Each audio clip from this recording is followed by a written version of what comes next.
Hello and welcome to episode 177 of the Nerds at Large Gaming Podcast. I'm one of your hosts, Darby Hallman. I'm Jeff Mann.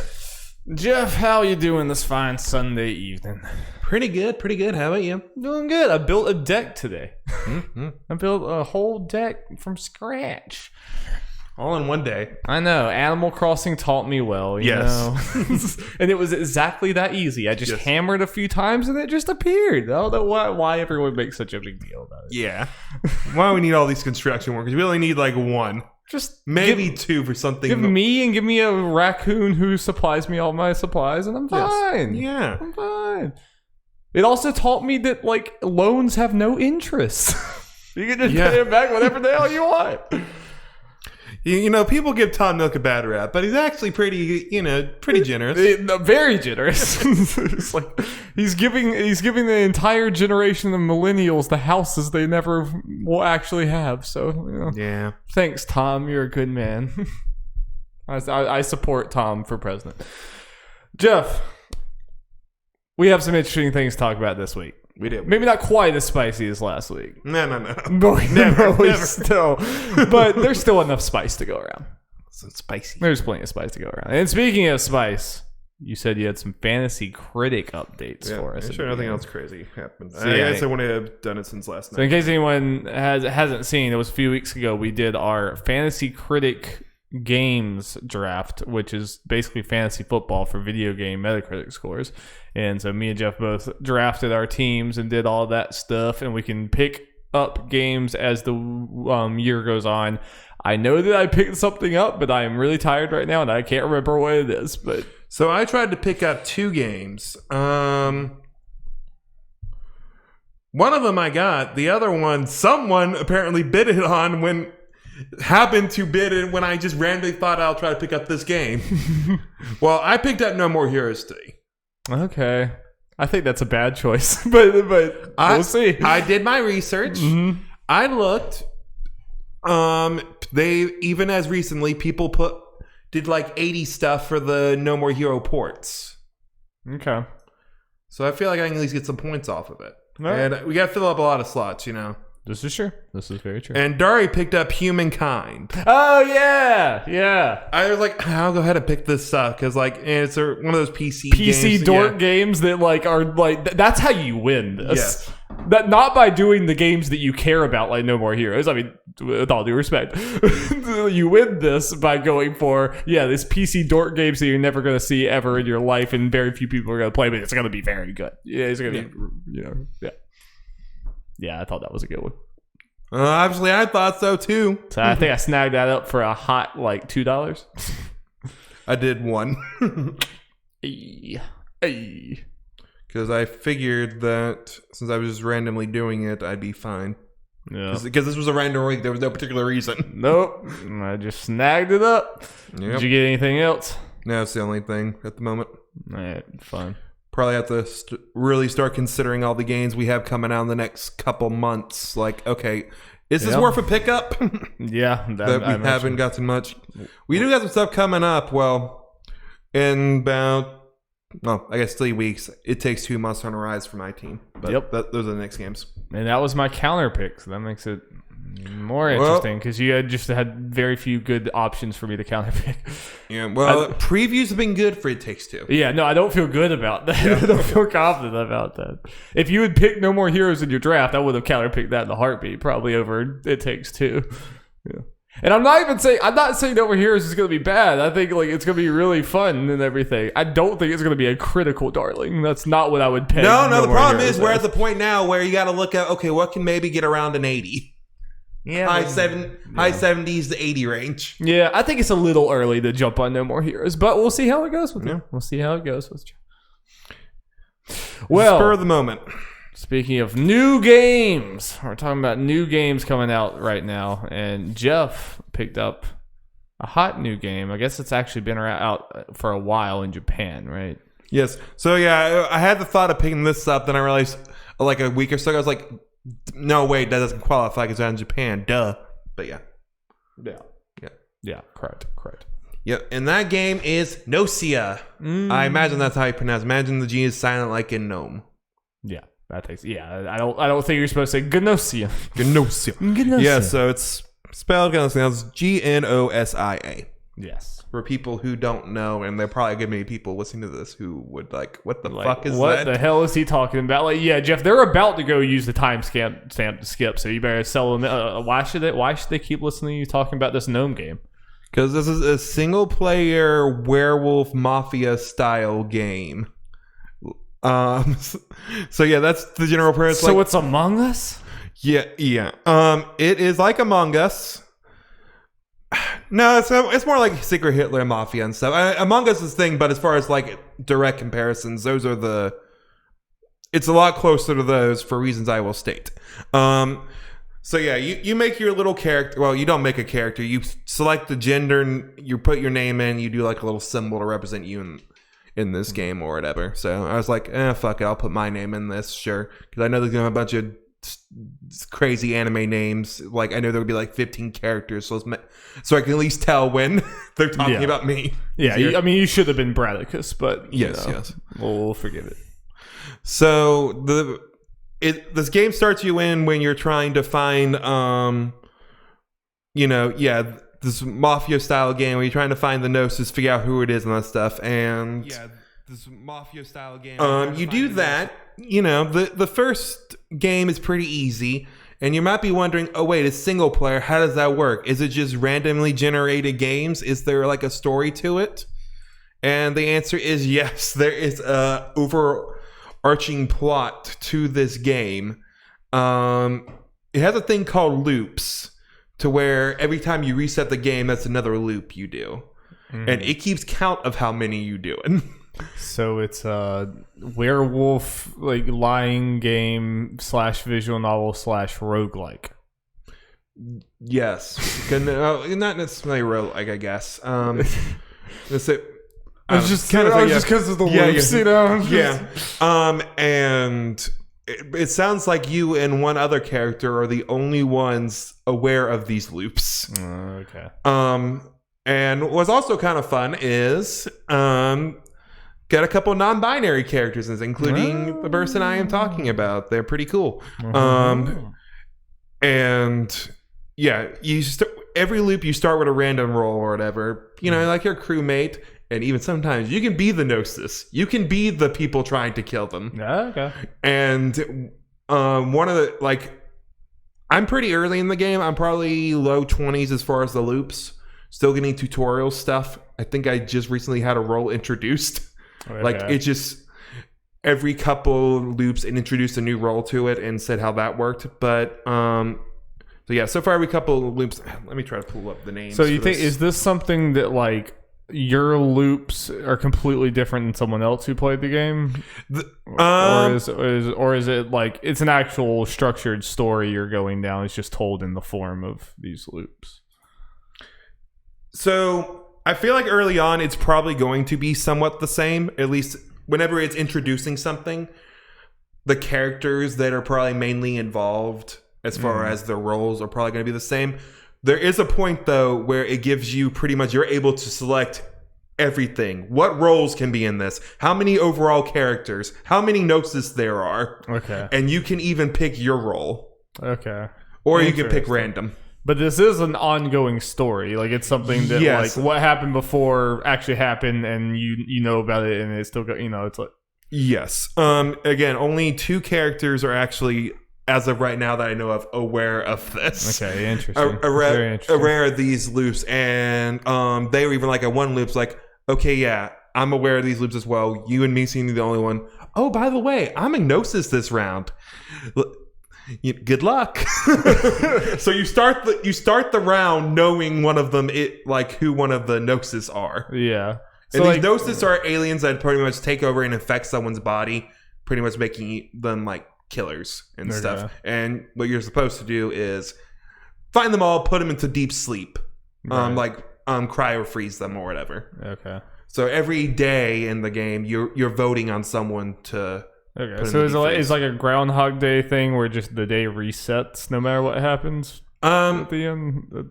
but it's not just a day; it's a series of days. Yeah. But I mean, like, you get killed and then you just wake up and it's the day again. Yes, it's the beginning thing. But what's different about it is, again, the circumstances are completely different. Like the characters involved and technically their history in a way. Right, but the person you just killed is going to be alive again. Yes. The next time it's like, okay. Or when you die, because in this, at the beginning, you realize, like, okay, they're not really attacking me.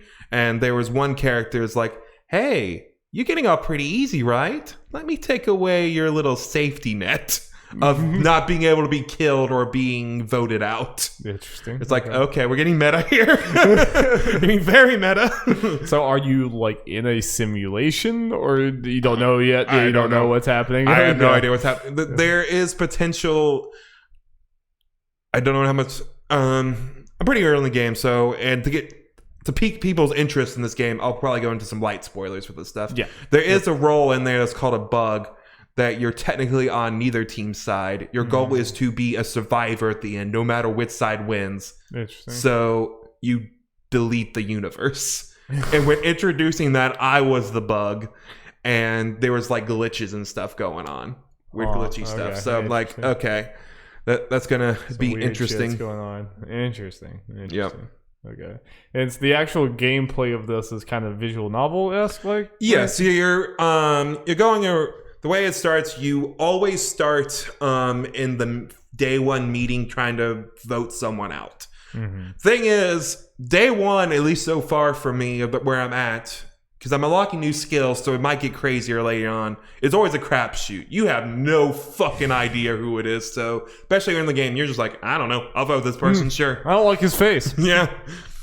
The story reasons are telling me not to keep... It sounds like the story's telling me to keep this person alive, so I'll keep him alive for now. But this person, they're dead. No, you done. Yep. And then you go into... You get a map or whatever, and where you can level up, because there are stat points that are very important in this, and be able to spend some time with one character.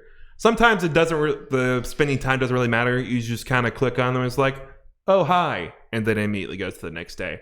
But then on the map, there are exclamation points that do events, which I imagine are what are important for what I imagine will be the true ending. Because when you go into like the pause menu, you have a little thing where you can check up every single crew member of this and their different like information slots. Okay. And sometimes when I've done these events, that a slot is filled, getting background on those characters. And I've noticed some of them have the crewmate or the Gnosis symbol on it. I don't know completely what that means. Like, do I have to be Gnosis or crewmate for that to happen? Do they? I don't know. And I've read some things people say online. You apparently got to do a bunch of weird stuff to get some of those. Like, you both have to be Gnosis and survive at the end and stuff like that. You got to do a bunch of crazy things. Apparently, the options to potentially set up these scenarios gets kind of crazy later on once you unlock more stuff.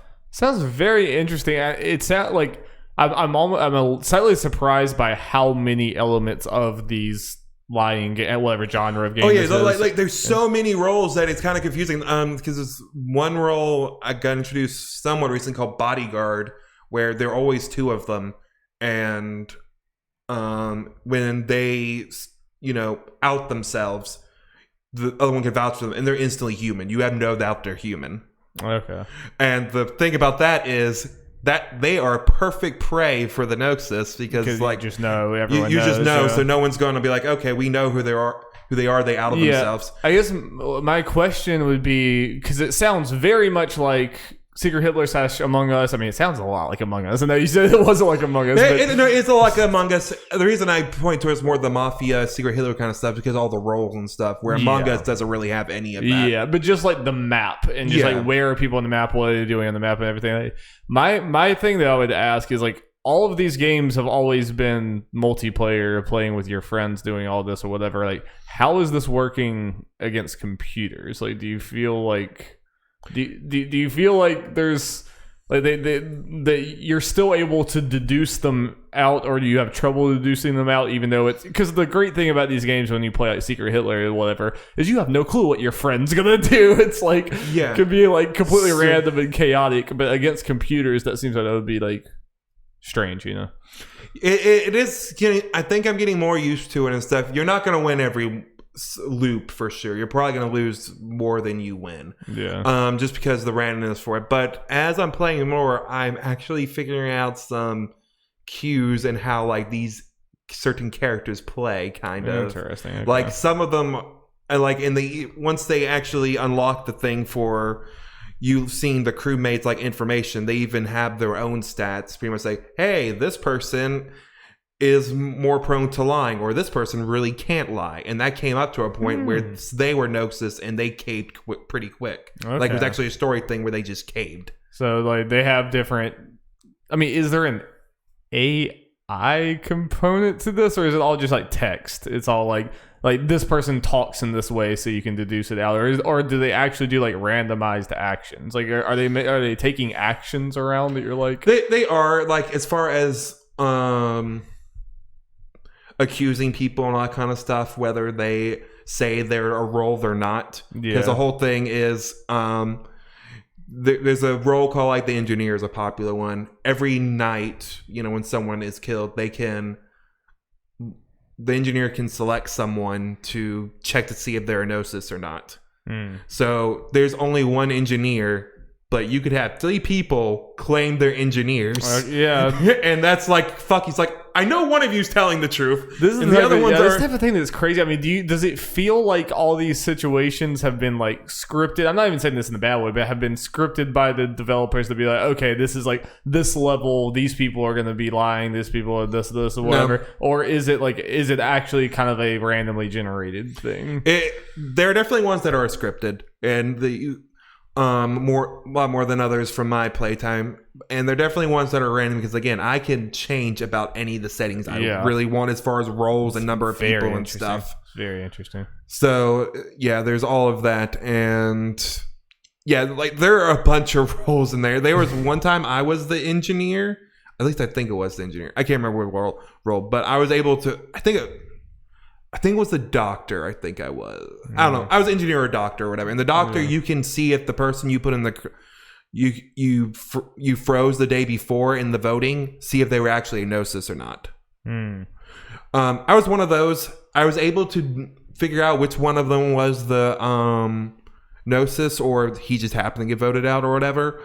So we were able to see, okay, he was a Gnosis. And I was able to figure out, oh, this one person's a Gnosis. So I was able to get them as well. And there were 3 Gnosis in all. I was kind of in charge of it. It's like, okay, this is going well. I got one left. I know who it is. I think I know who it is. This is going well. And then that night came and Jeff was killed. I stood out way too much. And that's something the game makes you. If you're too quiet, they're going to attack you and like, yo, why are you being quiet? That's pretty sketch. That's so weird. Because I said, this is normally like with people. So it's like so weird for this to be a computer thing. And if you're talking too much, same thing. But if you're also kind of talking too much and actually being helpful, the Gnosis are going to be like, so is this like it's a conversation that goes and you can input at any time, or you can pretty much input basically? It's very kind of limiting right now, but again, I think I'm going to get more actions as the game goes on because I'm pretty early on. You just have dialogue options come up and you can choose to say nothing basically. Pretty much. With that said, there's one thing that could definitely be a criticism is the lines you see the same lines from the characters over and over again for the situation, like when someone's accused, like, oh, I guess people don't like me, huh? That kind of thing. It's different between the characters, but you kind of see that stuff a decent amount. It's very strange. So there's a chance it could get repetitive, but at least so far, it's mixing things up enough, and I can even change it enough to where it's like, okay, this could still be interesting, and there are enough like the story beats and that mystery of what exactly is going on here. What are with these loops and all that? Yeah. I'm very, very curious to see how this goes. One of the most annoying roles to play against when I'm a crewmate is an AC follower, which I think is like anti-cosmos follower, where they are pretty much worshippers of the Gnosis. So they're human, but they're trying to help the Gnosis. Wow. So when I mentioned there are 3 engineers, almost always there's an AC worship follower in there. It's like tried to sabotage. Yeah, and there were times where like I was an engineer. It's like, okay, let's check to see which one is this. Like so and so is human. It's like, okay, they might be good. In the end, like they were an AC follower and they threw. I remember one time in particular. Wow. So some of the AI can be finicky. It's not like there are weird things where what they say in the dialogue and what they actually vote not always match up, and there's some randomization to it for sure. Mm-hmm. But there was one time that I think the first time the AC follower was put up there, I thought it was really neat. Right, the first one it was introduced. There was a person that was kind of backing me up for a good bit, like, yeah, I believe Jeff. You know, he's good and all that kind of stuff. He's great. Backing me up with what I was saying and stuff. And then when voting came, they voted for me out. I was like, what the fuck? You're backing me up? You're talking trash about this person? Why not vote me? And then it said they were the AC followers. Like, oh, fuck, they got me. The mind games. the mind games for this computer. Yeah, and I think I'm taking longer to do these loops than other people based on what I've read on the internet. Because I'm really thinking about, okay, based on what's that? Yeah. Because I have time to think about it more than when we're like playing in real life. Yeah, that is fascinating, especially for this to have come out. I don't know when this actually came out in Japan, but like right now, last year I believe. Right now feels like a prime time for this to come out with how popular like Among Us and these games are getting. It's very interesting. Yeah, and based on what I'm hearing, and like everyone seems to be as high on it as I am. Nice. Yeah, this game is really good, and it's a lot more stuff I could like. I feel like I want to talk about, but yeah, there's a lot there, and the story, like the overall narrative, is interesting. Like where it's gonna go. Like I feel like this is gonna be like a 13 Sentinels situation. I haven't played that game yet, but something like that, which is a lot of. It'll surprise you, but the layers upon layers. It's like, what the? Yeah, it's one of those games. Like I know I shouldn't get another video game, but this game was too unique. It's like I want to jump on this. I'm glad you did because I want to know about it. I'm very curious. Yeah, it's very good, and the character like designs are really cool, and the characters themselves seem pretty cool. I'm sure I'll once I get to know them better, I'll like them more. Right now, they're just kind of these stereotype type things kind of way. Like, you kind of get to grasp their personality real quick, but imagine once I kind of learn more about them. Yeah. Little deeper stuff. Like, I got some backstory stuff that was interesting. Like, one was a refugee from a planet, and one of the other crewmates, like, smuggled her on his cargo ship. Okay. Interesting. But then, they'll go and kill each other because that's just the way. Gotta do what you gotta do. I feel bad with, like, your partner who's doing this loop stuff with you because they're always like, yeah, we're in this together, and then we'll vote each other out and kill each other. Well, but it's like because they're even like, you can't. It doesn't matter because in a way it doesn't matter because of the whole loop thing. We got to do this. Hey, I'm gonna stab you in the head. It's nothing personal. You're gonna be back tomorrow. Yeah, that's funny. Well, cool. All right, definitely we will be talking more about that. I will demand that Jeff tells us more about what's going on in Madness. In Gnosia. Now, Darby, it's time to talk about Pyra and Mythra and Smash. Whoo, baby. We got that Sakurai presentation. Sakurai blessed us once again. I did a reaction. Probably not worth watching too much. I didn't really do too much, to be honest. Way to sell our content, Jeff. Hey, if you want to watch me react to Capcom getting eviscerated, you be well to do that. Capcom is dead. Capcom is officially dead. Sakurai brought them out back. Yep, we got, if people don't know, we got the Arthur from Ghosts and Ghouls and the Ghosts and Goblins, whatever. Yeah. I get the, yeah. I think it's both, right?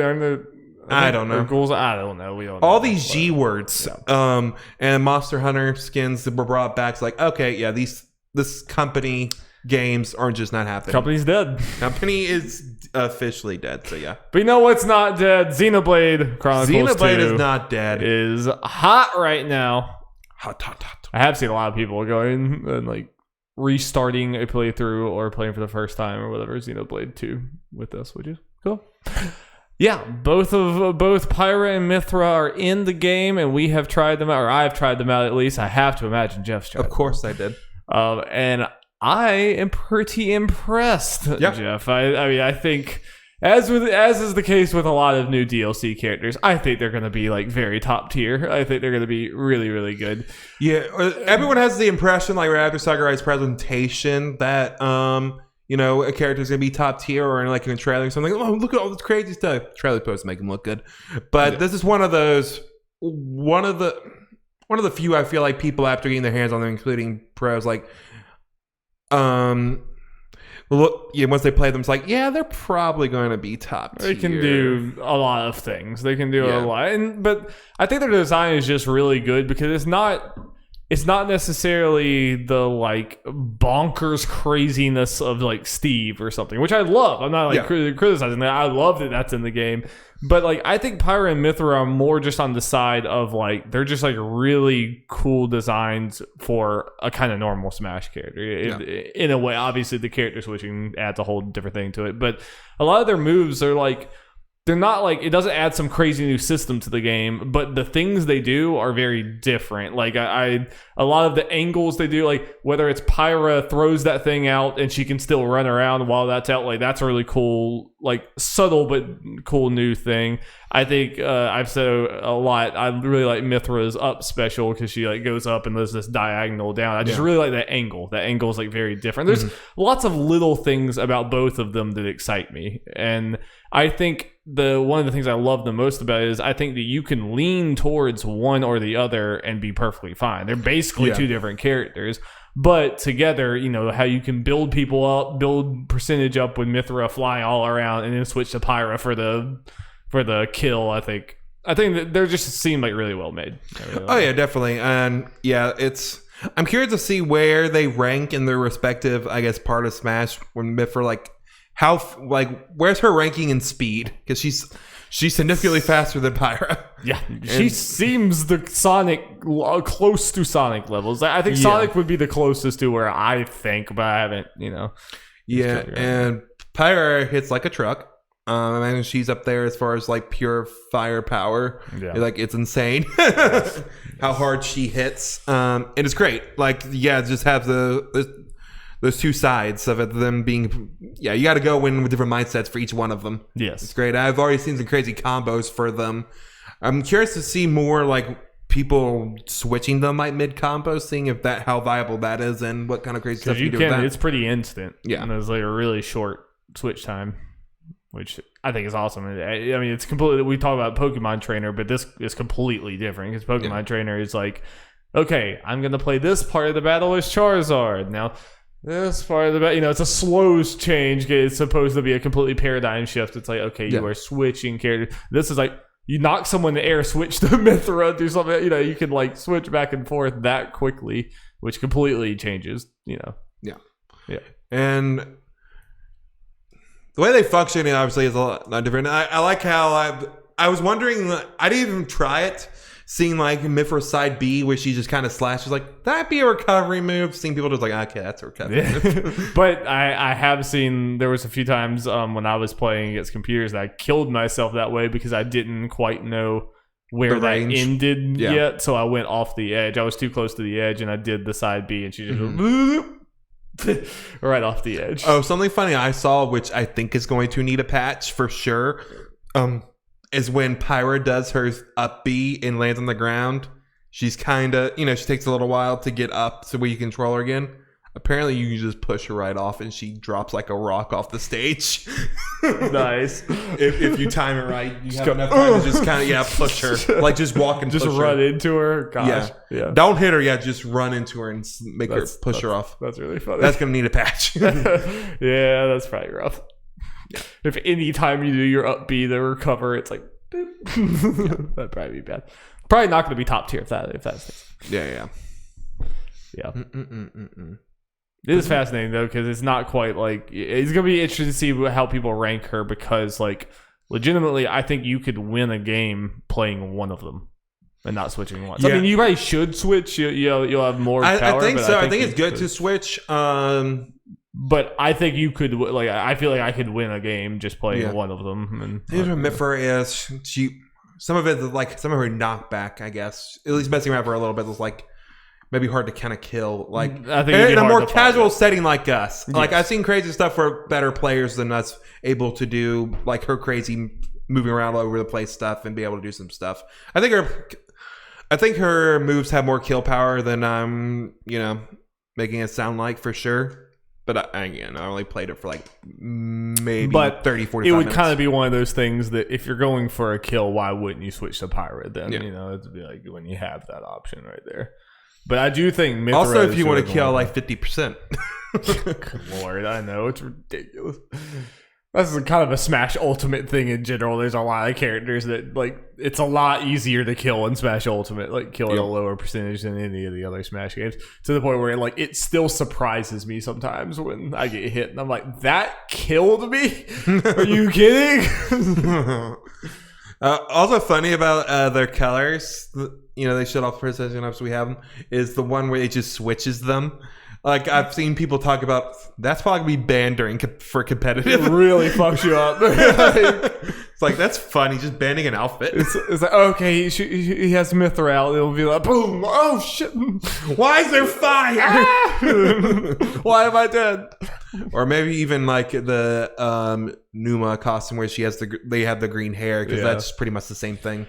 Putting aside the confusingness of it, I think their color variations look sick. I think they're like really cool looking. Oh yeah, the ones that people like are pointing at, like, that probably won't be again allowed in competitive stuff and all that. It's like those are the most obvious ones, because Numa is a spoiler or whatever, and makes sense for that, and the whole switching color thing is an actual color swap costume thing for them in the Xenoblade 2 games. So everyone figured that'd be in there. Yeah. I like the black, like, villain looking one. Like, they all look really cool. I'm like, sometimes I think a lot of times in Smash, the color variations kind of leave something to be desired. You know, it's like kind of like just very basic palette swaps. And there's some like Cloud where it's a slightly different, like, shade of black, I guess. It's not navy blue. It's light navy blue. It's deep red. That's basically indistinguishable from the rest of them. Yeah, no. Yep. But this is like, it looks completely. I'm surprised there wasn't like a direct like Cosmos. I'm a little color. Yeah. Like I figured they're gonna do like Cosmos and Telos like. Who color was thing. Didn't they reference some old character? Didn't they? In one of the. I think one of them was like a Xenogears thing. Yeah. I'm not as familiar with that. Yeah. In my Xeno knowledge, so we also talk about that stage. Yeah. The Cloud Sea of Alvarez. Gramps. I like how he trash talks. I'm trying to find, let's see the line. Let's see. Gramps does? I don't think I heard that. Yeah. Well, he makes a lot of commentary, and one of them was, I'm a Smash stage? What will they think of next? So, yeah, if you go to the, I think the voice line things where the characters are, I think it's under Pyra and Mythra. I saw other people talking about it. You can look at all their voice lines or whatever. Or just go to the battlefield and just have Gramps trash talk or compliment you or whatever. That's great. Like, apparently he reacts if you like set fire to his back or something. That's awesome. That's really good. Yeah, I love this, and I love that. Again, it might seem basic from the outside or whatever, but like having a super small stage is a completely different, like, it changes the experience, and it's a different type of stage. You know, it's like, this is a game that has so many stages that have gone in so many wild and crazy directions that I'm kind of happy to see them, like, they understand that this is also kind of a crazy direction. You know, like, you know what I mean? Like, it's different. Like, it stands out because, like you say, it's a small stage, and then you can be smaller at some point because Gramps is moving his head and moving his head up and down. And it's a little more of a, like, in general, I think the DLC stages are some of my favorite stages in the entire game. Mm-hmm. And part of that is because I think that they've done more subtle, like, things, hazards or changes in the stage or whatever. But I think because of that, they are, like, a lot stronger. I mean, I think some of the more wild and wacky Smash stages are, like, fun on the surface level, but, like, they're not actually fun to play, and they get old very fast. But these, I'm like, no, these are gimmicks that I, like, actually really enjoy. Yeah, and even just from a visual standpoint, it's because it's different, because you're always just literally on just on a platform or something. You kind of are here, obviously, but you're actually on, like, a living thing that's moving, and that's pretty cool and different for it. And just the fact that underneath you is not just nothingness, it's clouds. Yep. You're falling all the way through the clouds. Yep. And I just love that you could go to recover, and then Gramps just turns his head. It's like, no! Gramps! I just find that hilarious. Yeah. And because he moves his head so slowly so you can like see it happening, you're like, no.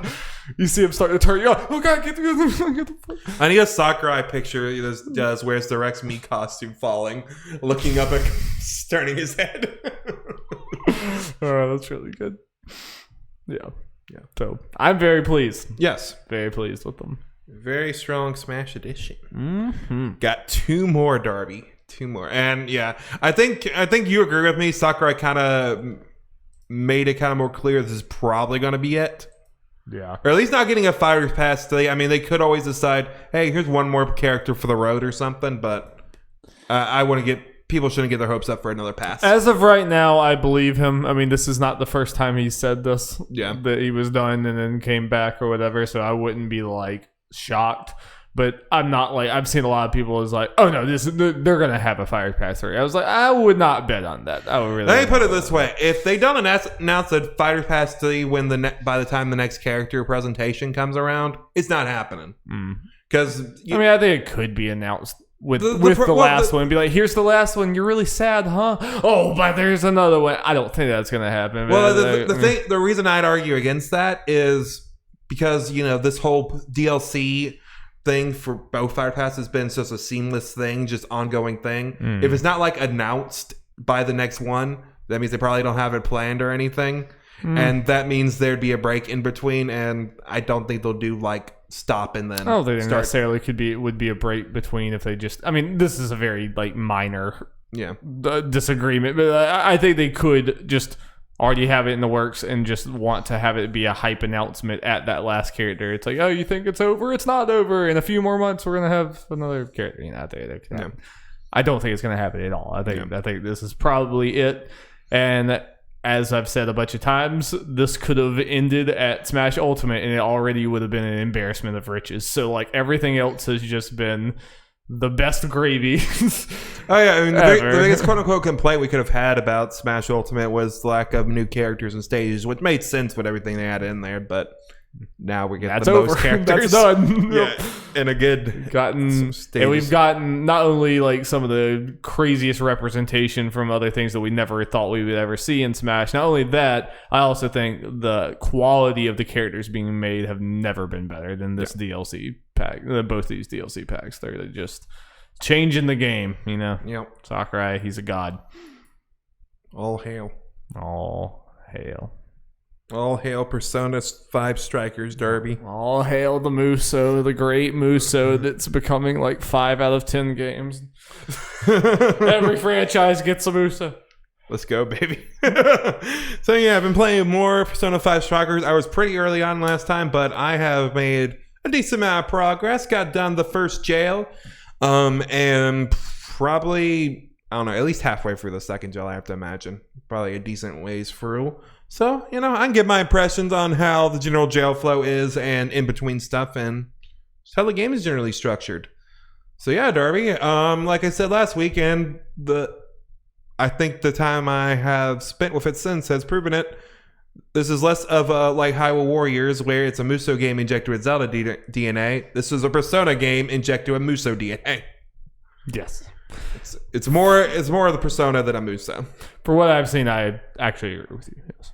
Yeah, because there was a good, 2 hours probably after the first jail before I actually got to the next jail and the fighting part. A lot of dialogue, a lot of going around and stuff, a lot of good team bonding moments. Yes, and it seems like they're not necessarily like, we need to cater to all of our Dynasty Warriors fans that might come over and play this. It's like, no, we're going to cater to the Persona 5 fans. No. They're going to come over and play this. And they're not. Yeah, and another difference between this and Hyrule Warriors is Hyrule Warriors had a story. It had more focus on story than other Zelda games, but it wasn't like a heavy story-focused game. While this is like Persona games, as it should be, story-focused. Yes, which I'm very, very happy. Like, honestly, it's weird because even though like I like Breath of the Wild more than Persona 5, if one of these games was going to be good, I'd way more rather it be Persona 5 because I care infinitely more about Persona 5's story than I do Zelda's, But for what I've seen of just how you talked about it, how like they're not afraid to So like, yeah, no, you're not gonna fight for like an hour and a half because we got a story to tell. So your butt down, listen. The fact that they're not afraid to do that, and just like when I've just seen the characters talking, I've seen them like in the van that you're driving, or the RV you're driving around in, the menus and everything. I'm like, yeah, this looks very cozy. It looks very Persona in the style of it, and it's like. Yeah, and the story, the little bits I've heard from you sound so interesting that I want to stop hearing about them. Like I need to just experience it. Yeah, it's again probably overall actually what you're doing with the jails and stuff is probably not as necessarily as interesting as Persona 5. I would say I wouldn't say the jail monarchs or whatever the hell they're called are as strong as the rulers of the palaces. But I think the strong part here is. Since this is a more focused thing, you're just getting straight up just a bunch of team moments with all this. Since instead of building up your team throughout Persona 5 and getting your final member Haru pretty close to the end, relatively close to the end, you start this game. Here's everyone. Yep. We don't need to reintroduce these characters one by one. They are all here at all times. You don't spend 30 hours with just An and Ryuji and Morgana. It's like just right from the get go, full team. Yeah, and you get and just with the dialogue and everything, you get the better sense of that they're friends. Like they love each other and all that kind of stuff, and just get those jolly vibes. And you definitely, I would say you get more of that vibe than in Persona 5 proper. You get those vibes, but this is that on steroids, I'd say. Nice. Hell yeah. Yeah. And combat still engaging for you so far? Yeah, I'm enjoying it, and kind of understanding how things are going more. The mobs are still, or like the random enemies in there are still mostly the random enemies, like, not really that much different from like Persona 5 Royal. Like they're kind of easy for the most part and all that kind of stuff. I say there are a lot more mid-boss type guys that are giving more trouble here than I would say Persona 5 Royal gave me, which is which is nice. And the boss for the first jail is very interesting, and just definitely in contrast from Persona 5 Royal, where you're just in this big stage and this boss is running around and all that kind of stuff. And she does remind me of Persona 5 normal boss. Okay, that's nice, cool. And it's just a different dynamic to it. And it sounds like there's still kind of the like resource management, like SP management and things like that were in the first one. A little bit. Kind of not really in a way.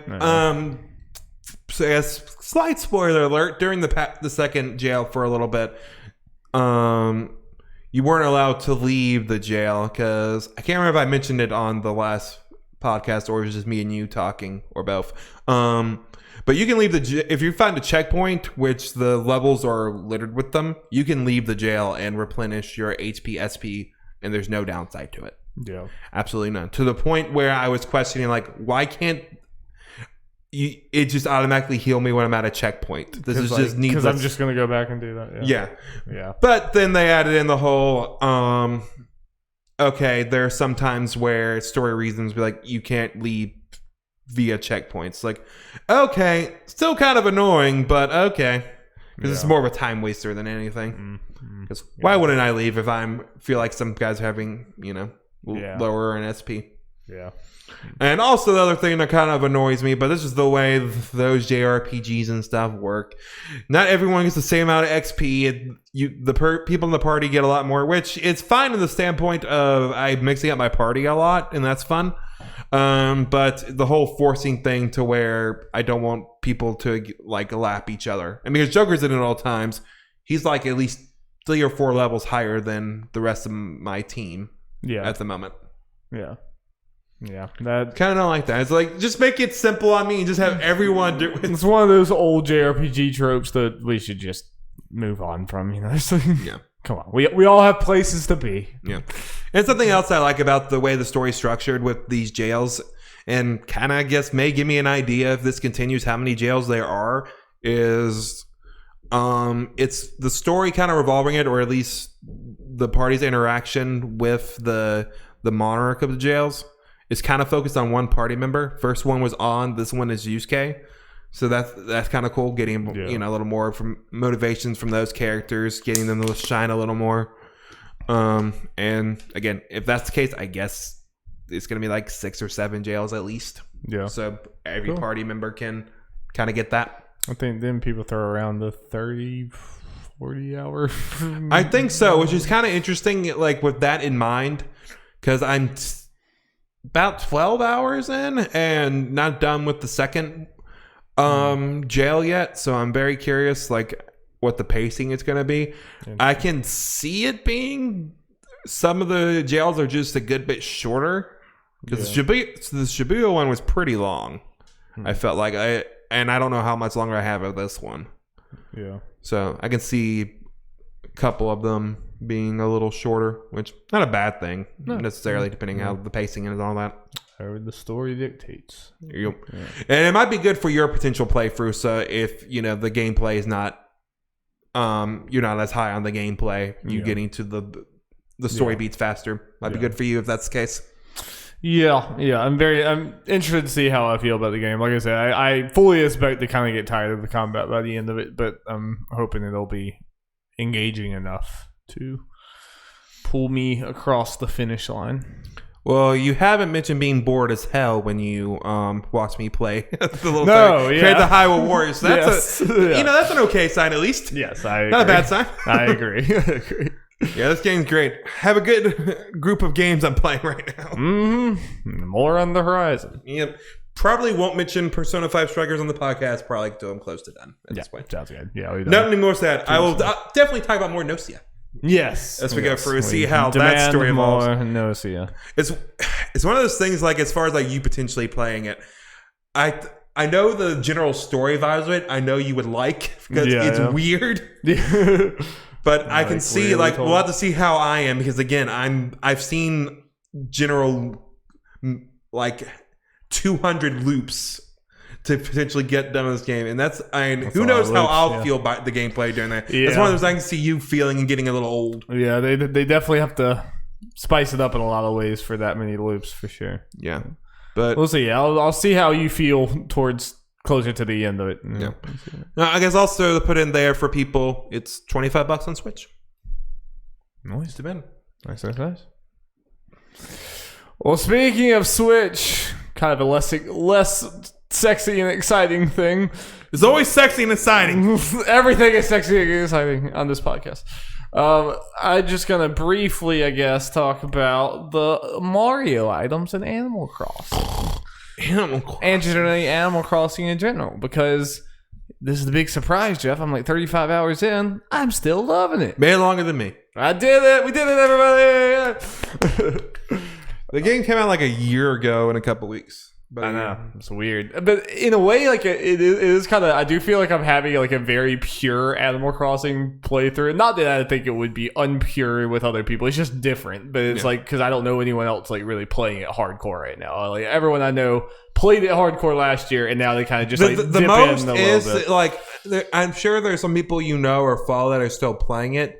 It's just because the zeitgeist has kind of gone down in our circle. They're just not really mentioning it. They're probably still a decent amount of people that we might know that are still kind of playing it kind of daily-ish, like Olivia and Julia. I think, it's just like they've seen everything for the most part. They're not like discovering new things probably quite as much, or it's just like, I play Animal Crossing anyway. I've talked about that enough. I think that's how the general industry is, which, fair. It's been a year.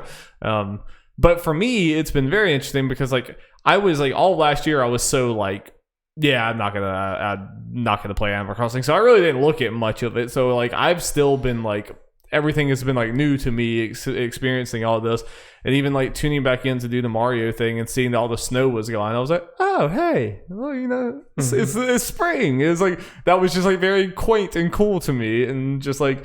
It's still, I finally expanded my house, so like got a clothing store. It's like everything grows at such a slow pace, but to me that's still a good thing because it's still like, wow, it's like I like still that sense of progress, right? And it's almost like I didn't even notice it, but I'm like, damn, there's a lot of stuff on this island now. Like it just happened. I just didn't even notice because it was like, it just happened right under my nose.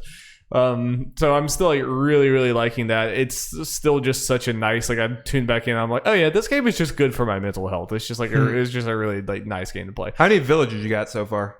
7. Okay, so I guess you got 3 more you can potentially get. Yeah. And then you might get some people like, can I leave? I hate your guts. Can you let me leave this island? I did. Like, two of my villagers were like having a fight one time. They were like, "Yeah, I'm not talking to Mott right now. We're not in speaking terms right now." I'm like, "Oh shit, okay, or whatever." And the next day they're like, "Yeah, we patched things up. We're good." I'm like, "I don't know what happened, but okay." It's like it's not my business. I'm not can't have it too long. This is supposed to be a jolly experience. yeah, I'm about to say it's a 1 day fight is max. Too many bad vibes. Yeah, but so Animal Crossing is really good. It's really good. The Mario items though are also pretty cool. Like I think there's nothing like too like mind blowing crazy, but like except the pipes. Yeah, the pipes are awesome. The pipes. I think the pipes are one of those things where even if people aren't playing as much or into the Mario stuff, when it's like I'm grabbing those pipes at the very least. Even if those things weren't Mario themed, even if it was just a teleporter like pad, it would be like, yes, give it to me. The fact is Mario is even better. It's so that's definitely great. But everything else, I've been like satisfied with. Like almost every item is interactable in some way and makes the Mario sound you would expect. Like I have a thwomp that will be like going down and a flagpole like right by my house. Yeah, obviously we saw the trailer when they were showing all that stuff, and it was like, okay, there's a good bit of stuff here and going crazy. Obviously, people mainly reacted to the pipe more than anything, but then I've seen some footage of other people doing it like, yeah, they just added a lot of Mario items in here. Yeah, they did. I mean, you can dress up as like Mario, Luigi, Wario, and Peach, and like there's a few things I haven't even seen yet. Like I have the star. The star is still coming. I'm not exactly sure what that does, or like coins and other things like that. But like for me, like right now it's just like I have some cute Mario things on various places in my island, and that's cool. I could see people making like an entire Mario island Mushroom with Kingdom. This stuff. Yeah, they could straight up are gonna like make a Mushroom Kingdom or a Mario level looking thing on here. So I'm very excited to see what more creative people than me do with all that stuff. Yeah. So what they do in the Mario stuff, are you excited or want a potential like Zelda theme kind of thing for its anniversary now? Bring it on, dude. This is obviously for Mario's 35th anniversary, and now we have Zelda's this upcoming year.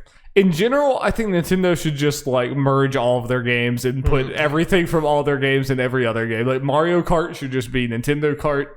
Like Mario Party should just be Nintendo Party. Animal Crossing should just like let me have a bunch of random stuff. At least with the Animal Crossing stuff, adding that stuff, like people don't have to get that stuff. Like it doesn't like I can understand some people not really wanting that stuff in there, so because it might kind of ruin in a way the Animal Crossing vibe of it. Not necessarily it'd be that way for me, but I can get that. Right, least. Like Toad's not just showing up on your island saying, "Hey, yeah, make some more of the stuff in there." So I get that, but if people might want it, it's a relatively easy way to add this stuff and get people excited. It's it's a perfect game to like have a bunch of cute Nintendo cameos in it because like you're collecting so many items and decorating your island in so many different ways, and there's like so many like you can buy like kitchenware, you can buy like all kind of random things. So it's a perfect game, and it's pretty easy. I have to imagine this wasn't very hard for them to make some Mario. I just had a thought of one that could be cool, like just a Nintendo kind of item thing. Marth's sword, but you just hang it on the wall, like as a like little shit like that. Yeah, it doesn't have to be anything too crazy, but just like little references like that would be sweet. And having the Master Sword in the ground that you can like take out or something, that would be really cool too. Yeah. You should have the Master Sword, but you can like if anyone comes to your island, you can choose who's worthy. Who can lift it? It's like, oh yeah, Alex, go ahead. Alex doesn't play Alex, but go ahead and try. Oh, I guess you're not. Yeah, I guess you're not. Ooh, yikes. Yeah. So it's cute. It's so cute. It's cute. Count. Well, Darby, somehow we are similar to last week as far as our game talk. I know, Jesus. But the news is a little less unwieldy this week. This is true. Yeah. News jingle. Jingle, jingle, jangle. Well, Darby, you say that, but we got a pretty big thing, I'd say, to start out with. Yeah, it kind of goes down after that. Yeah. We'll settle down. We'll like just ramp up and then have a cool, nice stroll to the finish line. Yep. This comes from Takashi Mochizuki and Sohee Kim from Bloomberg. Nintendo company plans to unveil a model of its Switch gaming console equipped with a bigger Samsung OLED display this year, hoping the larger touchscreen could prop up demand in time for the holidays, people familiar with the plan said. Samsung Display Company will start mass production of 7-inch 720p resolution OLED panels as early as June, with an initially monthly target of just under 1 million units, said the people who asked not to be identified, discussing internal matters. The displays are slated for shipments to assemblers around July, the people said. Representatives for Nintendo and Samsung Display declined to comment. Nintendo seeks to sustain Switch lineup that continues to sell well, blah, blah, blah. I don't think any of that. The gaming community has speculated online about the introduction of an OLED or organic light emitting diode screen, but Nintendo has stayed mum. President Shuntaro Furukawa said in February his company has no plans to announce a new Switch anytime soon. That can mean anything. Samsung's involvement is the strongest indication that Nintendo is serious about updating the console on a large scale. Blah, blah, blah. Nintendo decided to go with rigid OLED panels for the new model. The people said a cheaper but less flexible alternative to the type commonly used for high-end smartphones. The latest model will also come with 4K ultra-high definition graphics when paired with TVs, they said. That could intensify a long-standing complaint of developers who have struggled with the difference in resolution between handheld and TV modes and now face a bigger gap between the two. The new display's resolution mirrors the current Switch and Switch Lite, but is an upgrade from the Switch's 6.2-inch and Lite's 5.5-inch size. If the console's housing remains unchanged, the new Switch is likely to sport a thinner bezel. Jeff, you are Mr. Nintendo. It's true. Is it real this time? I think so. And I know why, like, me and you have kind of been more down on this potential Switch Pro rumor shit for a while. There's just been too many rumors. Too many rumors, and I've gotten about the point. I mean, I've said multiple times, like, if we don't get it announced by some point this year, it's just not happening. Because we're getting closer to the point where why bother? Just wait for Switch 2 or the successor or whatever. Yeah. I still believe that if for some reason this stuff's true, but it is Bloomberg, and you're seeing people like Jeff Grubb even mention it, and other people like that. So while there's sometimes, like, I know for you're tired of Nintendo rumor shit, and you kind of conflate them all the same. I don't blame you, but as someone who follows a little more closely, there are certain people when their names come up or mentioning shit, like, okay, this stuff is actually legit. Yeah. That's usually the stuff I kind of bring to your attention. I'm with you on this one now. Like, the more I see it, I think this is like, and it's probably something that, like, part of the rumors that have been popping up. I mean, there's a very good chance that this was supposed to have already been announced by now, and COVID made them have to delay things. I mean, very true. Very good chance of that. But then again, people are crazy, and we're talking about this in 2018. So. Yeah, well, those people are just insane. Yes, they want to pay like $300-400 more already. Right. Yeah, but and I think even like Imran and stuff has said there's like things that he knew were supposed to be announced that like weren't announced, and he's like, okay, I think COVID has just kind of pushed everything back, and I could definitely see the and this thing with the Direct where I'm kind of more, giving Nintendo slight leeway. I mean, that still wasn't a great presentation overall, but from every like insider and everything that it sounds like Nintendo is hit harder than about any other major video game company, and I think their lineup reflects that. And their announcements and stuff. I can see that they're a more like older company, probably. Yeah, the transition, had a harder time transition to work at home has not been good for them. The Smash one seems to be fine, but I guess that's more of a Bamco jam anyway, or Bamco developers, and probably smaller team overall working on the ongoing thing now, because they're just doing like one character at a time. But anyway, so talking about everything but the Switch Pro. Yeah, pretty much. Which maybe shows our excitement level 4. I don't know. I mean, like, it's weird. So assuming this is real, it's a weird thing where, like, yes, I do think we technically need it in the sense that, like, there are a lot of games, and that the number of games that this is true for is piling on more and more and more and more with each passing day. A lot of games that are being released for the Switch just don't run on the Switch. They run like absolute crap, to the point where, like, you should not be paying $60 for these games because they're not worth it on Switch. And that is becoming more and more and more true. So yeah, we kind of do need a more powerful Switch, but I feel like there's no way that they could release this where it's actually going to really solve their problems, because you have, what is it, 70 million Switches out in the wild right now or whatever. It's like, even if a few hardcore people buy the Switch Pro, like are okay with spending another additional few $100s on their Switch or whatever, that number is going to be like so kind of like minuscule. Like, yeah, it'll be great for them, but that doesn't mean that like, okay, now we can make Breath of the Wild 2 so much more crazy. It's like, no, the vast majority of players are going to be playing that on old. Here's a prediction. People are going to be disappointed with this. Yeah. Whether this is the quote unquote rumored forever wanted Switch Pro. I think, a line that kind of I didn't actually realize what it was saying until I actually read it just now is the 4K ultra high definition graphics compared to the TV.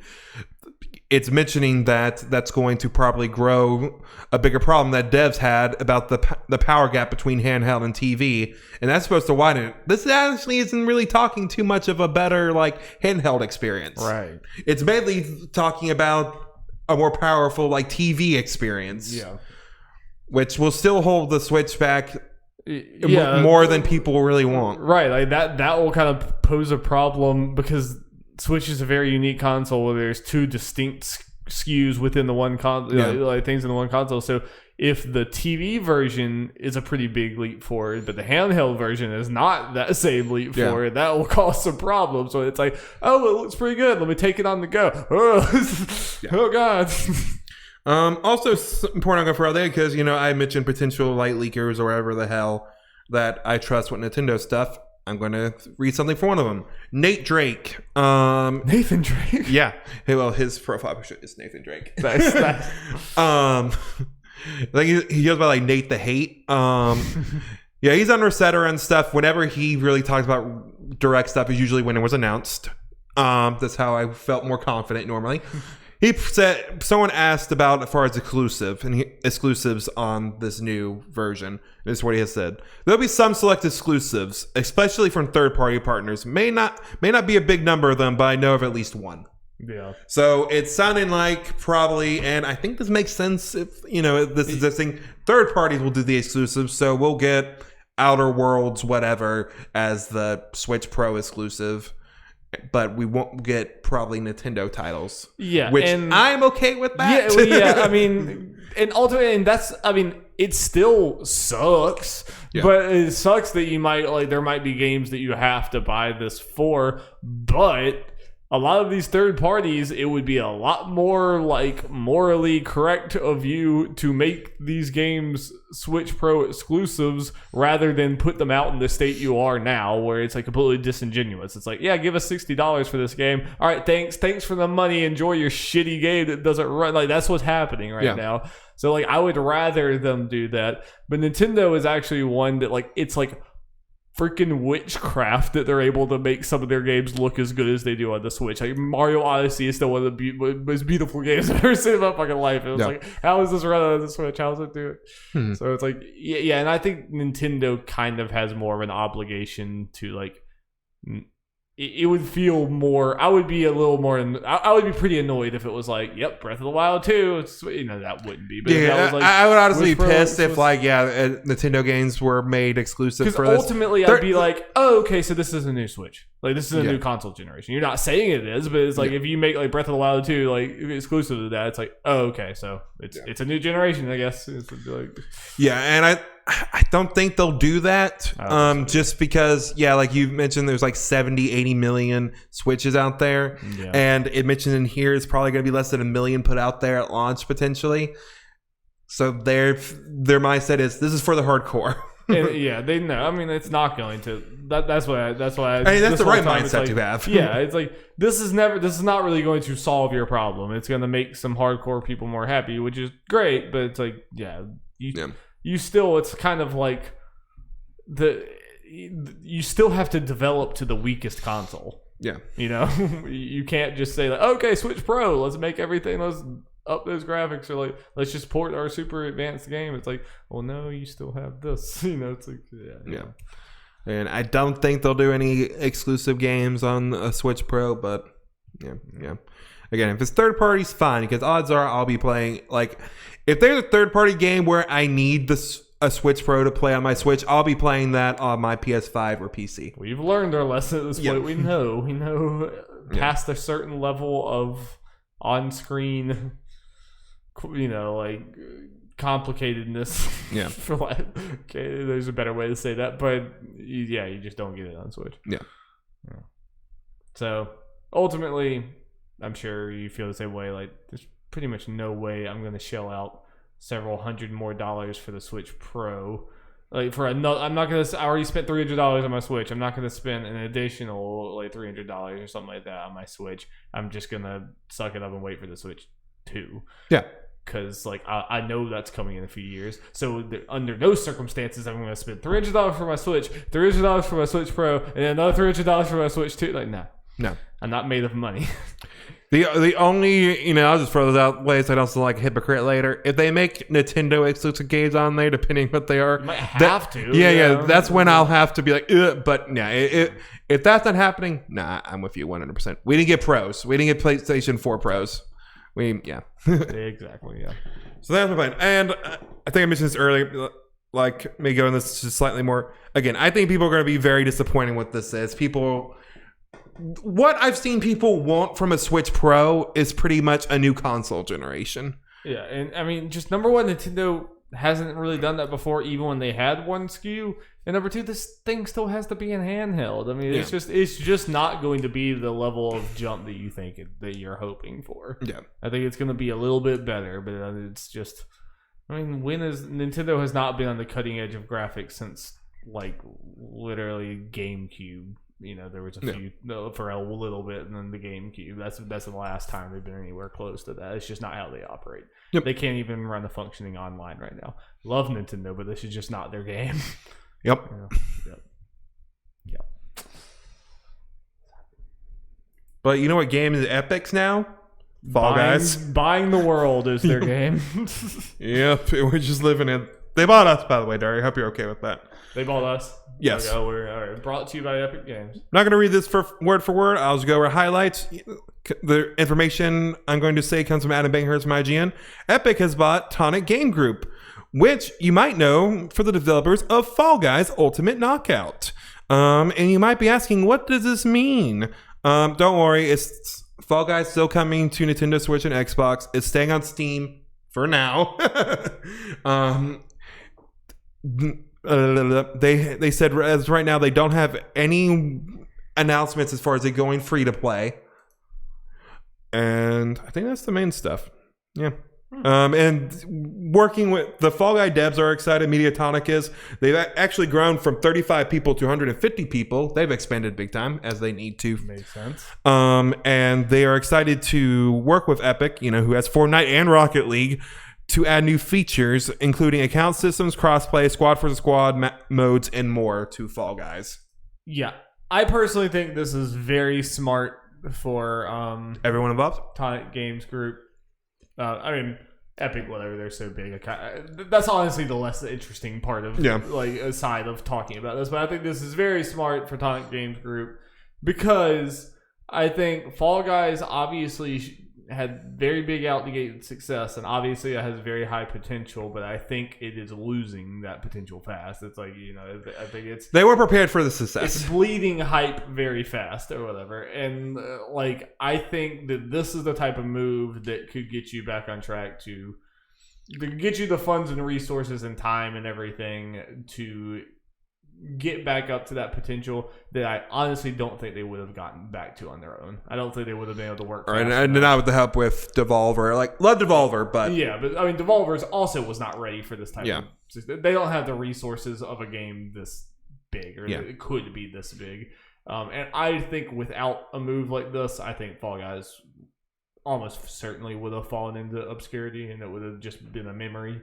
Mm-hmm. It still could happen, but I think they have a much better chance with Epic money behind them. Yeah, money as for development, and that marketing budget will be huge. Like you'll get Fall Guy billboards in Fortnite. Yeah, you're going to get Fortnite crossovers. I'm sure Fall Guy jelly beans are going to be skins in Fortnite, which legitimately helps you. They've had. I mean, this is Xenomorph in Fortnite. Yeah, they're going to have those jelly beans. Oh, yeah. I could have seen the jelly beans being added before they bought them. I saw they just added freaking Ant-Man. They'll add anyone. Oh, he wasn't part of Marvel? He didn't make the cut? Apparently not. Oh, sad. Yeah. So, yeah. Yeah. Yeah, it's just smart. It's smart. I mean, yeah, the only quote unquote downside is just again Epic buying every thing. Yeah, and I mean, I think there's a different reality where Fall Guys was able to keep that success going. Where I would say like, no, don't let someone buy you. Like keep going, stay independent, or like Devolver, stay independent. Go. It's like I'd be like, yeah, I'd be all for that. But I think with the way that things went, I'm like, I think this is probably smarter. I mean. It's like you said, it's the same worry anytime someone's bought by a big corporation is you don't have control anymore. It's like they could decide you're worth it right now, but a year from now, leadership changes and they can be like, get this off my spreadsheet. It's like you don't control your own destiny, but I don't think their destiny was going to be too good on their own. At least right now, they said right now the gameplay isn't changing or any of that stuff, so we'll see. I guess since they haven't mentioned it, this is definitely going free to play at some point, right? Yeah, it should. It should. Yeah. Sometimes I forget that Epic bought Rocket League, and then it's just reading. It's like, oh yeah, damn. That's a pretty big one. Give me a Rocket League car and Fall Guys. Yeah. That'd be great. I know that, like, legitimately, I mean, Fall Guys hasn't shied away from crossover stuff. I mean, I'm sure you saw in the Cuphead skins they added, like, right before the Sonic. Yeah, and Sonic, of course. I'm sure, like, go a little farther, potentially. I don't know what you would do with it. I'm just throwing out ideas. I'd like crossover, like Rocket League, Fortnite stuff as like levels in Fall Guys, Yeah, like get like wild with this, where it's like, you're in this other game now, like you're in that world in Fall Guys. It'd be like, like I don't think Fall Guys should take the Fortnite route of like it doesn't really have its own distinct like this is what it is. It's like no, we are like grab bag of everything, everyone's welcome. It's like Fall Guys should, and it's definitely go that way, like just with all of Epic's contacts made through Fortnite. Well, Darby, it's funny that I mentioned Xenomorph. I was not thinking about this when I mentioned it. That was not planned. This got from Ryan McCaffrey from IGN. Aliens Fireteam, a Left 4 Dead-like 3-player co-op PvE shooter, has been announced for release this summer on PC, PS5, Xbox Series XSS, PS4, and Xbox One. Developer Cold Iron Studios revealed that the project, which was teased back in 2018, will take place over a multi-mission story campaign seemingly similar in structure to Left 4 Dead or Back 4 Blood.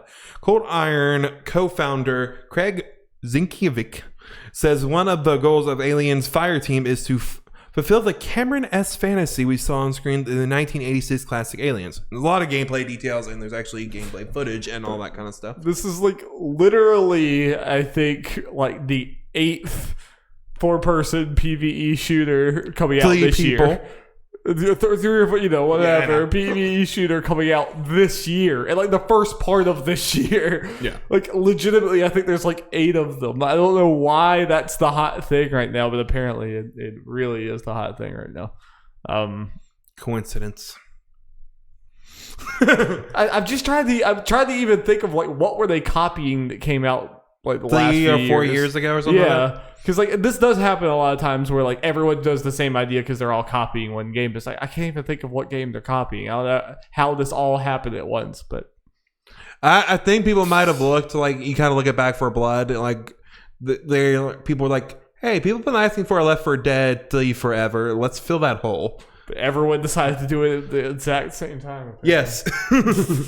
And especially, I think it kind of, I'm sure there's a game we're forgetting about or games that from a couple years ago that probably really got people thinking about this. Maybe. But in the last couple years with streamer culture and all that, these games just make too much sense to make. Yeah. This is great stream bait. Yeah, they're fun. It's a fun type of game, and I'm very excited to play Back 4 Blood with you and everything. And like maybe in a different reality, I would be like kind of interested in this, but it's just like there's just too many. I agree with you. I'm fine with just playing Back 4 Blood. I don't really need this. But looking at the trailer, though, it does look good. And, yes. And based on what it sounded like, I think this. I think for this, that would potentially give this an edge. It doesn't like it's the highest budget either, so it doesn't maybe need to do like Back 4 Blood number, like the numbers we think Back 4 Blood needs to succeed.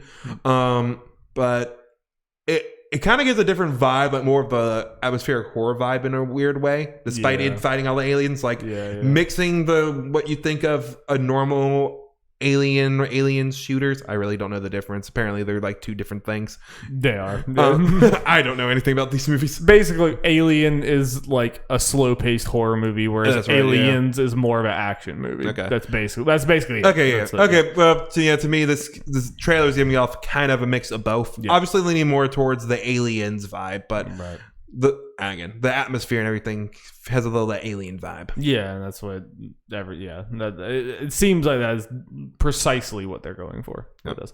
Because Alien and Aliens is one of those, it's like Resident Evil where everyone loves both styles, but they are completely different, Yeah. And I find it interesting that they have like more classes than character slots, or like the amount of characters you can like a bunch of just the different setups and all that mess around with. Yeah, this is kind of, I hate that being so superficial, so it's probably one of those things that's like, if this gets to be a big gaming zeitgeist, then maybe it'll come back on my radar or something. It's like, it's one of I hate to say that, but there's just so many other games. I hear you, and that's kind of why I put it on here, because this honestly an Aliens game that's getting some moderate buzz. I might not put on this podcast, like might have just skipped over it, but I think what's there is like what you're saying. If the word of mouth is really good and just reviews are excellent, I can see me, you, and Alex again. If it's 3 people being like, okay, let's do it. You know what? This is not like a big admission because you haven't seen either of them, but I've never seen Aliens.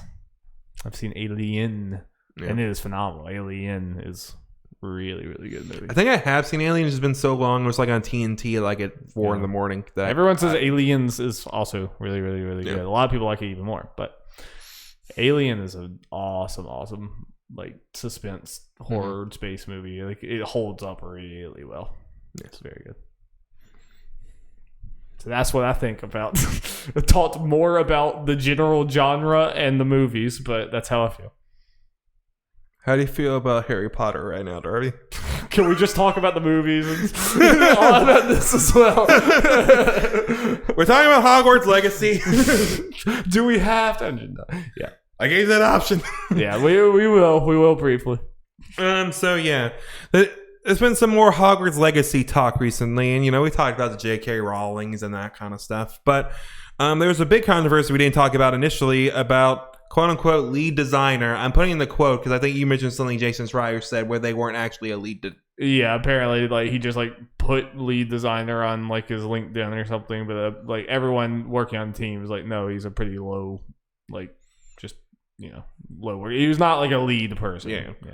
But still, better, it doesn't change that much. Lead designer Troy Leavitt resigns from Avalanche Studios after controversial YouTube channel came to light. Channel with a lot of Gamergate and what you would expect. Whatever you picture, that's right. Yeah. We don't need to go into that kind of stuff.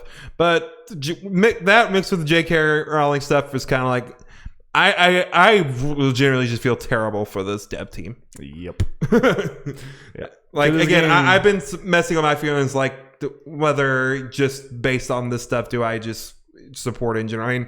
There's a chance I was just gonna not buy it anyway. So yeah, it's rough, and I will not like condemn anyone for whatever choice they make because it's just a shitty. Yeah, it's a hard thing to do because it's like also this team is a team that's been making this game before J.K. Rowling even started on any of these comments or whatever, and they're obviously like big fans and have been working on this game for a while. They're very proud of their work, but at the same time, all the money's also still going to J.K. Rowling, regardless how good the people who made the game are. Yep. It's a shit sandwich. But the dev team's kind of fighting back se a little bit by allowing for transgender characters to be in the game. As far as like your character choices, you can set pronouns and different voices no matter which body type and all that kind of stuff, and choose to be a witch or wizard, and that'll affect like your dorms and all that kind of stuff. You can do mix and match and do all of that. Yeah, which is really cool. Yeah, which so great thing to have anyway. And if it also pisses off J.K. Rowling, go for it. It's kind of one of those things that's like, no matter how hard we fight back, J.K. Rowling's going to be set for life and financially. No matter what anyone does, if she never makes another dime off of Harry Potter, she'll be set for life financially, and that's not going to change. But I do love that she doesn't have control over everything Harry Potter. Like this sounds like she'll get the money revenue from this or whatever, but they can do whatever the hell they want. It seems like, it's like I doubt that she would be okay with this, but it kind of doesn't matter what she thinks about this, which is I think that is a very big plus. And the fact that this whole controversy, like, I don't think this probably wouldn't have happened if it wasn't for this controversy. It's like there are. I'm sure though. I'm sure as far as how this went, there are legitimately people on that dev team that were probably warning this anyway. Yeah, but they were able to be like, "Hey, that controversy going on. This could help with that a little bit," or even like, "Hey, I walk if we don't change things." Yeah, like, make sure of that. So. Yeah, I mean, these things are good things. Well, and here's the thing anyway. Like, again, this wouldn't necessarily be the story where was a controversy about it, but that kind of options being in such a big game with a big franchise is big in itself, you know? I mean, I do in the long run, this is kind of getting bigger than Hogwarts Legacy at this point, but like, I think in the long run, I honestly think that by being so outspoken against trans rights, I think J.K. Rowling is going to cause a lot of progress on trans rights because she's pissing off a lot of people and getting a lot of people to want to come act. Like, I think in some ways, but she's also putting a lot of money towards bad causes. Yeah, that's part of the big part of it. But I just think like these conversations are happening because of this, and like I don't think they would have been otherwise if that makes sense. It's like I think it's backfiring on her in some way. At least I like to hope. I like to hope that it's backfiring her in some way. Yeah, the franchise may be tied to having trans-inclusive character creators. So, like, that is an official Harry Potter property, and you can't say that way. All right, there. Well, Darby, we got a state of play. Was it 2 weeks ago or something like that? I can't remember. 2 weeks ago. 3 years ago. 3 years ago. But Sony decided that VR is not worthy of it, a state of play, so they just decided to put a bunch of announcements. Yeah, sorry. Yes, there you go. So they announced 6 VR games the other day, and it's fair we can go through them, talk about them a little bit and see what we think of them and all that in state of PSVR. Starting with Doom 3 VR. This is a 2004 game that's getting a complete VR makeover. So it's older Doom game in VR. Very interesting. Yep. There is the Doom like 2016-ish VR thing that I haven't messed around with. I wonder how that will look, and if is playing this old ass game going to make you sick because of all the like lower textures and everything running around. Yeah. I imagine you're in first person. Oh yeah, of course. And apparently they in the little thing they have like the little life meter and stuff. Next little addition. So they had some. It seems like they are doing more than just like more than Skyrim. Just like it's in VR. Like they're chasing things around to make it work. It is the second foray into Doom VR. It's interesting. Yeah, and it's releasing March 29th, so pretty soon. Let's see, Song in the Smoke, which is a VR survival game. Yeah, this is really just like a pretty typical Survivor game. It's just survival game, just in the VR. You know what you're killing animals and all that kind of stuff. Looks fun. Let me double check to see what team this is from. Okay. I feel like they had a known game order. Maybe not. Okay, moving on. Naughty Dog. Yes, Naughty Dog. Fracked. Fracked is a first-person shooter. So, I guess I'll also throw this in there. I'm reading stuff from Matt Purse with my IGN's little write-up for this thing. Gotta get the credit. Fracked is a first-person shooter set inside a mountain fracking facility that's been taken over by interdimensional maniacs. Of course. It's designed to be an over-the-top action game with skiing, shooting, climbing, base jumping, and ziplining, while also having a satirical story campaign to progress through. Developers in Dreams described it as close to if Paul Verhoeven made a VR game, which sounds pretty rad. While created for PS4, it will also feature PS5 enhancements with improved frame rates, loading times, and resolution. Ooh, music to my ears, baby. Launches this summer exclusive to PlayStation VR. Get fracked. Honestly, this game looks dope and one I'd definitely be interested in. It's, a bunch of craziness, zip lining, all that kind of stuff, but like a crazier Blood and Truth. Just cool. Those all sound like fun activities to do in VR or nauseating activities to do in VR. Yes.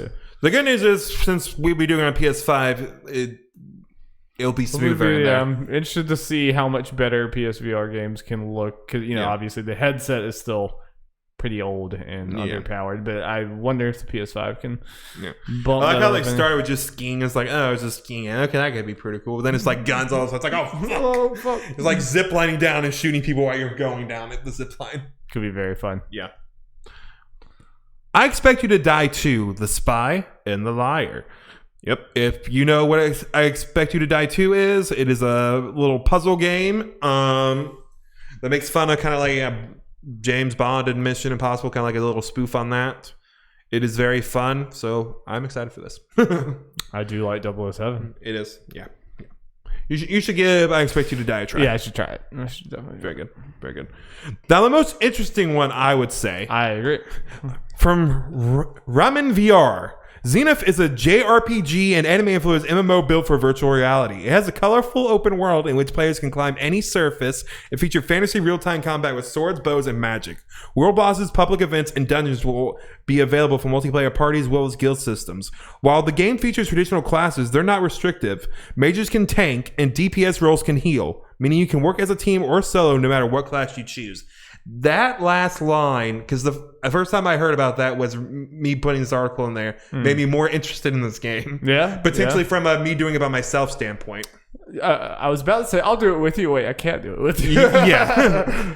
Because honestly, the MMO and VR is cool and everything. And it sounded like when I was in the VR thing with Chad, a couple days ago, I think I mentioned he sounded pretty interesting. Like, oh, these that look cool. So that could be fun. But just having this open world kind of fantasy thing that I can do solo and do stuff with, that alone sounds like it'd be really fun. Yeah, it does. Like, it's a very interesting concept, and I think that like if done right and if it feels good to play or whatever, I mean, it could like really enhance the MMO experience. Like I was talking to you, it's like I think it would be a completely different experience. I know I'm kind of repeating myself for you, but like walking through like an MMO town or something. Because, like, right now you walk through, it's like, yeah, you see a bunch of other characters in your MMO. It's like, whatever, they're just doing this. If you were actually walking through and seeing everyone else's, like, real body, like, the movements they're making in real life, I feel like there'd be something, like, kind of cool and immersive about that. You'd really feel like you're in a packed plaza full of real-ass people. And just walking by, like, I'd be like, oh, hey, excuse me. It's like, I think that could be really cool. Like, I agree. Really, so this game is definitely on my radar. And like teaming up, fighting with someone else, even though, I didn't even think about, we can't, it's like, and I'm probably not going to go buy a headset just for this or something, but, I might get an Oculus one day. Hopefully this is it PSVR? It's because... let me check real quick. A question is on air, calling him out. So Alex has one, right? Is that just that his brothers they use or something? Yeah, I mean, I know it was given to him. I have no clue who is using it because I think Alex has only used it like once. Yeah, he's probably used it more than that, but he hasn't used them very often. Yeah, it is apparently on Steam, so yes, it does use Oculus and stuff, and yeah, nice. And Ramen VR. Yeah. I don't quite see that. Like everyone keeps saying, like anime inspired. I don't really see the anime necessarily that much. I mean, I definitely see MMO and like some JRPG, like mechanic wise or whatever. But like, I'm not even saying this in a bad way. It's just what I heard. It said anime, like VR RPG. I was expecting, like this kind of just looks like it has a more distinct art style on its own. Yeah. And less like whatever. I gotta see it. I gotta see it both ways in a way. Yeah. It's a weird thing where I agree with you, but sometimes like I see the anime-ness in some way. Not like full on anime. Yeah. I guess when I hear anime VR MMO, I'm expecting like cat girls and yeah. I don't know. I'm expecting the full go into 10 on the anime meter. If only. Finally, After the Fall is a new first-person shooter co-op VR game from Arizona Sunshine created Vertigo Games. Set in an alternate 1980s LA, players must shoot their way through a frozen, chaotic wasteland full of undead creatures called Snowbreed. These frozen undead are described as not unlike a pack of wolves, and you better believe there are different enemy types, including towering brutes that can instantly flatten you. Flatten me. Flatten me, you brute. So yeah, I don't really have much opinion on that. That's one that's like be like, okay, that looks neat, and we'll never actually think about again after this podcast, probably. Or after like 20 seconds. What are we talking about? I don't know. Anyway, this is a nice group of announcements, I think, for PlayStation VR to get people excited it's for it. It's a surprise for sure. And yeah, the two I'm definitely most interested in is Fract. Fract, I expect you to I2 and Xena for the ones I'm mainly gonna keep an eye on. Yep, I gotta get y'all in some MMO because we started 14 and everyone fell off, and then I started playing WoW. I'm gonna get into the one that literally no one else can play. yeah, that's what Jeff just doesn't want to play with us. It's true. So yeah, Darby, we're gonna talk about some juicy rumors and stuff and kind of confirm things. I'm mixing a bunch of shit together. That's what I was about to say. here. The two things on this list, one of them is very much an officially released thing, and the other one is very much not. So they're But there's stuff that came out about the thing. Okay, so Darby, this all comes center around Bandai Namco. And Namco Bandai. Yes. Pick your poison. Yes. And there are rumors that they might have a direct style showcase thing soon because they trademarked a thing called Bandai Namco Next, or is it Bamco Next? One of those things. Aren't there like 5 different companies that are already using Next? Make some new names for your things. Fuck no. That's too much work. Called Bambo Nambo. That's the name. Yep. That's the name of your Bandai Namco. That's the name of the company now. Yeah, I don't make the rules. So yeah, and there are 2 games in particular that people can point to if this were to happen, actually be shown there for a variety of reasons. We'll start with the one we're most excited about. Tales of Arise. Hey, baby. Any other gaming podcast, this will be the other way around with the TV you have there. 100%. We are in the minority. But you know what? It's our podcast. We do what we want. Fuck yeah. So yeah, we got a kind of a new trailer, mostly old footage, a little bit of new world setting footage.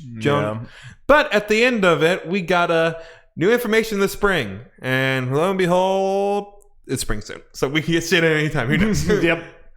It is spring. Spring is upon us. So yep. I think that means that, I would have been shocked if it wasn't the case, but I think we're definitely getting this game this year. Yep. Hopefully it means we're getting it pre-winter. Yeah. I could see it anywhere from end of summer to fall. I'm predicting September. Yeah, something like that probably sounds. Yeah, that's probably right. But that's gonna be my guess. But it's almost certainly coming this year. Yes, which is a win for anime. That is a win for anime. But yeah, Darby and I are very excited for this game. Yeah, I still think the art style looks great. There's not a whole lot to take away from this trailer. There just wasn't a ton there. I think it was the first time we heard the English VO. I thought so too, but then people pointed out there is English VO in the reveal trailer. Okay, well, never bad. I did think the English VO sounded very generic, but a lot of these JRPGs do, and especially in trailers, especially I would at least hope. Tales always has an interesting cast, so I would hope. We both. I said and you said yeah, I see it. Sounded like Erika Lindbeck as the lead, maybe. It did sound like her. And I've heard a lot of her voice recently. So, yeah.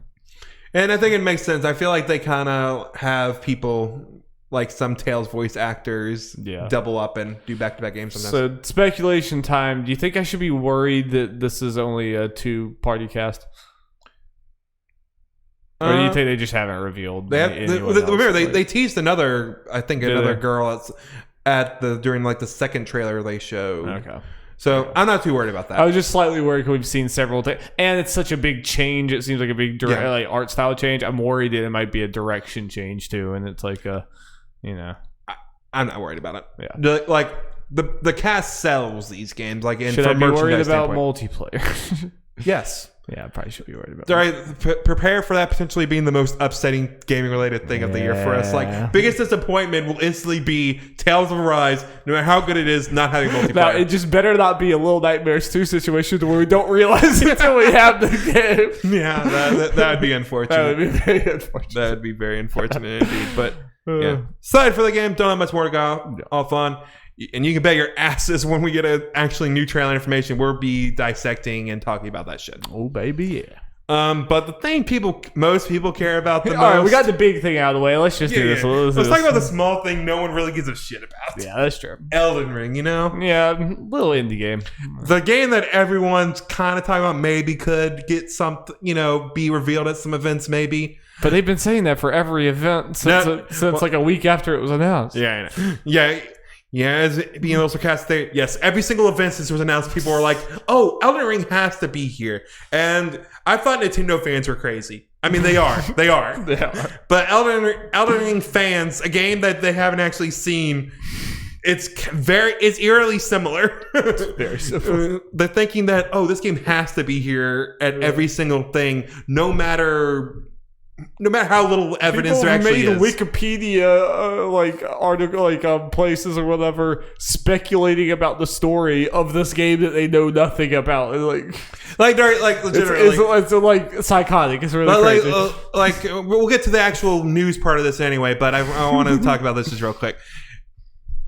Has there ever been this much craziness over an IP where we've seen nothing really about it?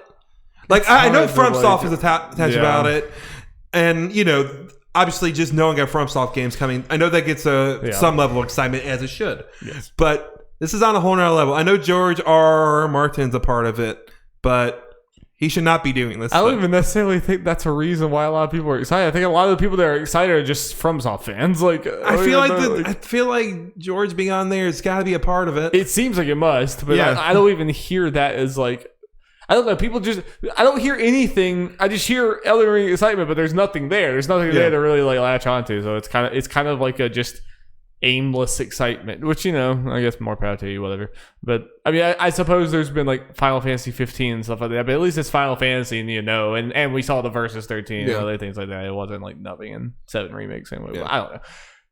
Anyway, I'm guessing you saw. Was there anything more than just that one very shaky, obviously filmed on the phone version of a trailer for Elden Ring? Was there anything more than just that?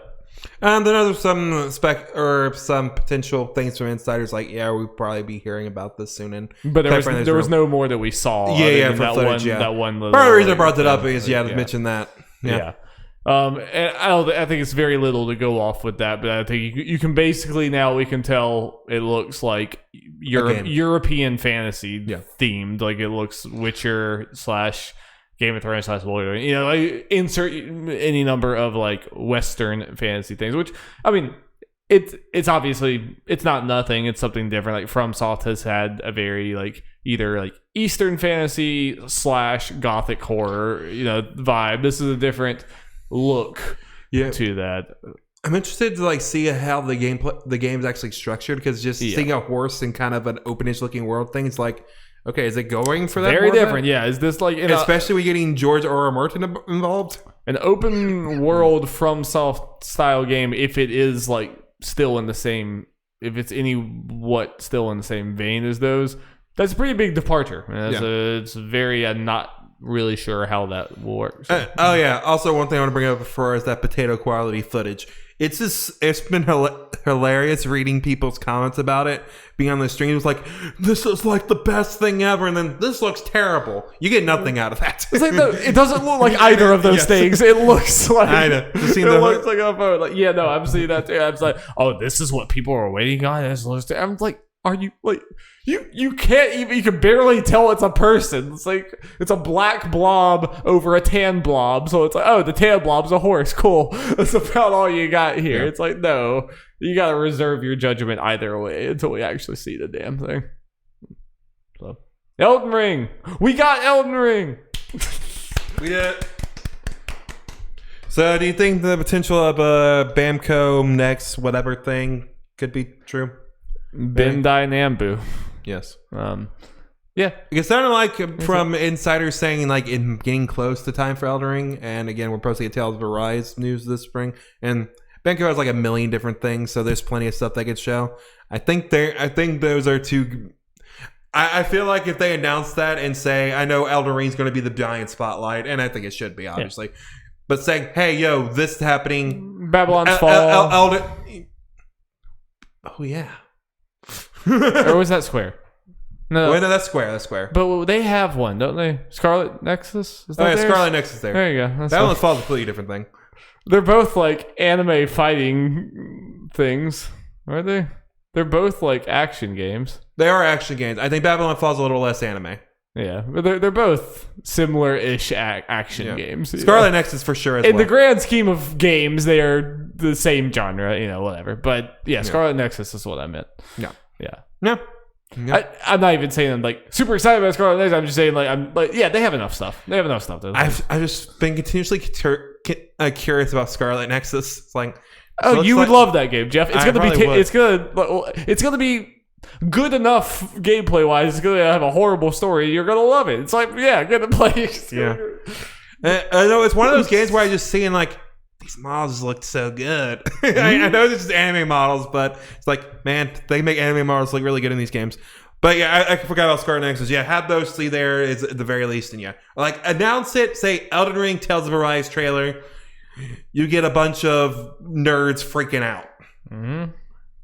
You get a bunch of Elden Rings fans, and then you get me and you. And that's and all then, you need. Then me and you will do reactions. They'll start with anime. We're like, get the shit out of here. Give us anime. Oh boy. And then at the end, they reveal Yuri for Smash. Speaking of Bamco and anime and all that nonsense, Dragon Ball Fighterz, Darby. This could be the last news thing we do for Dragon Ball Fighterz proper. This is the last character in the thing? I believe so, and I will give my reasons why when talking about this. Because there was they released that trailer I showed you. And they had I don't know how long, like an hour of gameplay with stuff. Like a Japanese pop punk band playing in the background while this big muscular man, furry muscular man, punch some other people, muscular man. Yes, thank you. Yeah, thank you. But yeah, showing a lot of gameplay and stuff, and I've watched some of it. I watched Maximilian Dude's reaction to it. And his thoughts kind of mirror my own with some of this shit. But let's get some of the information before we go into the crazy nonsense. Again, I just don't know enough about the inner workings of this game because he just looked like a normal character to me. But the stuff I'm talking about, even you can't tell from the trailer. Gotcha. So Gotcha. You could have played a lot and not gotten out of that. Really, some of the stuff I'm going to talk about. Well, it's out March 12th or March 10th if you have the Fighters Pass like I do. I still need to play with Baby, so I'll do that soon. Bring back my things for that. Yes. Let's see. Reason I think this might be the last character is they have a new dramatic finish for this character. This is Super Saiyan 4 Gogeta against Super Saiyan Blue Gogeta. They are one's canon, one's not. One's from GT, one's from Super. That's why. And yeah, they do a Kamehameha blast that almost destroys the earth. It looks like it's craziness and all that. And they have a ending depending on which one of them actually won. So they have two different endings to that. That's cool. And the reason people might think this is a good ending for this, and just because of Gogeta in general, especially with that moveset, is it's the first dramatic finish that's completely original. All the other ones are exactly something from the show or movies or whatever, or a slight spin on it, like with Yamcha actually beating Nappa. So something kind of small like that. But as far as this goes, completely new, which is crazy. I think it's be a good send-off for it if that's the case, the last dramatic finish for this game. But let's talk about that there moveset for Gogeta. He looks crazy as far as his normal moveset, attacking and all that kind of stuff. Seems kind of fast. That alone might make him good. One thing that makes him very crazy right off the bat is double air dashes. People can't do all the air dashing stuff. I've seen gameplay where he just goes and doing all this shit, moving around and doing combos and all that. The R2, when you lock onto him? I think it should just be dashing forward, double tapping. Yeah. Other characters can't do that. That's already crazy in itself. Okay. And I'm going to go into something else that he has two other mechanics that are, I would say, even crazier. I want to bring up Max's thing. I'm just going to do it while I talk. He has a Dragon Ball mechanic, Darby. you have those Dragon Balls you get for it, and you can summon Shinron. Yes. Yeah. He has a move that literally adds Dragon Balls to that slot. Normally, you got to do combos and a bunch of other shit to do it. He has a move that automatically puts him there. Okay. So if he does that, he can summon Shinron anytime he wants. Okay. It would take a little more than that, but he can kind of do it whenever he kind of needs it to kind of go to that. More than any other character. That's literally his move. And one of his assists does that as well. The assist for that move. It's just a lot easier for him to summon Dragon Balls. Like normally you got to do a bunch of crazy random combo shit or actually do a combo to do it. This, you just do his input. He does a little flash thing, and a Dragon Ball goes to the slot. So there has to be some catch to this, right? I don't know. I don't, Dari. That's not even the craziest thing. Well, here's for the Max's reaction thing. This is anti-esports. Sorry, I haven't got to the craziest part of his moveset. So he also has a leveling system, where he does a little come on thing and he goes up a level. Oh there are 7 levels. Naturally, during the showcase, they get him to level 7. Yeah. He does a raw level 3. Just does his level 3 to hit someone. It killed the character at full health. Was it hard to hit? It's not as hard as any other level 3. It is a beam. So think of all those beams I hit you with. It's not any harder than that to hit with that move. All right, cool. I guess I'm just not playing this game again. Thanks.